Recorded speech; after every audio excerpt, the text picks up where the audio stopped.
इथे जमलेल्या विद्यार्थ्यांनो आणि कधी काळी विद्यार्थी असलेल्यांनो,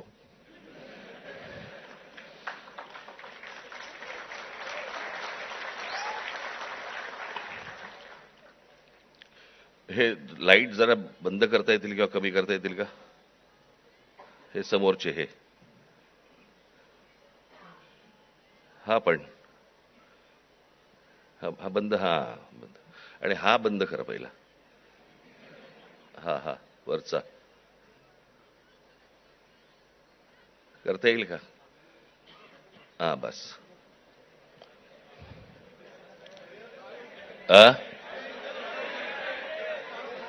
बघायला आलात का ऐकायला? बंद कमी कर रे भाऊ, मला डोकं दुखायला लागतं.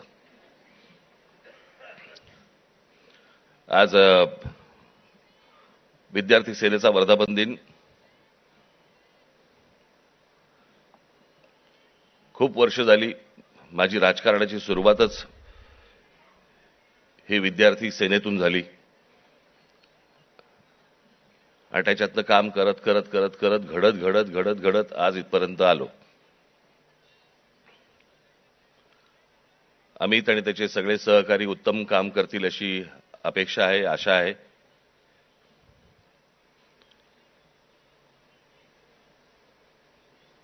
आणि या सदस्य नोंदणीला देखील भरघोस प्रतिसाद मिळेल अशी मी अपेक्षा करतो.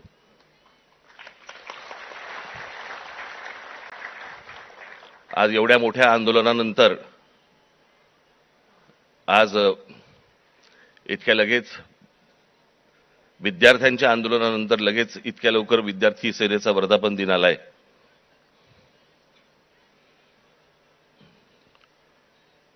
हे विद्यार्थ्यांचं आंदोलन का झालं, कशासाठी झालं हे आपण बोलूच.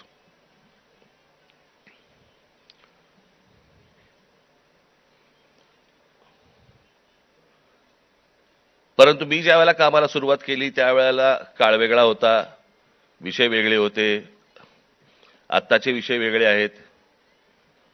त्यावेळेचा तरुण वेगळा होता, आत्ताचा तरुण वेगळा आहे. तेव्हाचे विद्यार्थी वेगळे होते, आत्ताचे विद्यार्थी वेगळे आहेत.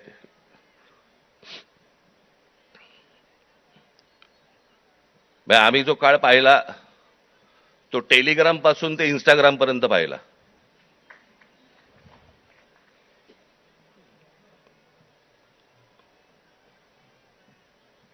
आणि आत्ताच्या ह्या सगळ्या काय जेनझी म्हणजे 97 पासून जे जन्माला आले ते 2011 पर्यंतचे, बरोबर ना? 12 पर्यंत तेच ते.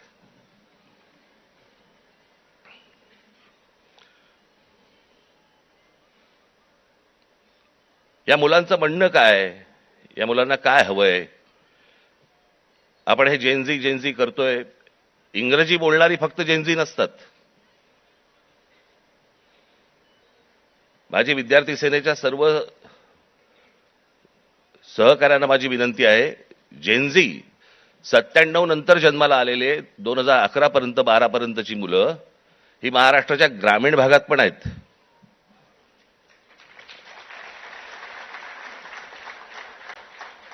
मुंबई, पुण्याचे, दिल्लीचे फक्त जेनझी नसतात किंवा नाहीत. या मुलांच्या अपेक्षा काय आहेत, आशा काय आहेत, यांना काय हवंय? मला असं वाटतं ही गोष्ट समजून घेणं गरजेचं आहे. काही जुन्या ज्या काही भ्रामक कल्पना ज्या होत्या, मला असं वाटतं त्याही आता आपण सोडून दिल्या पाहिजेत.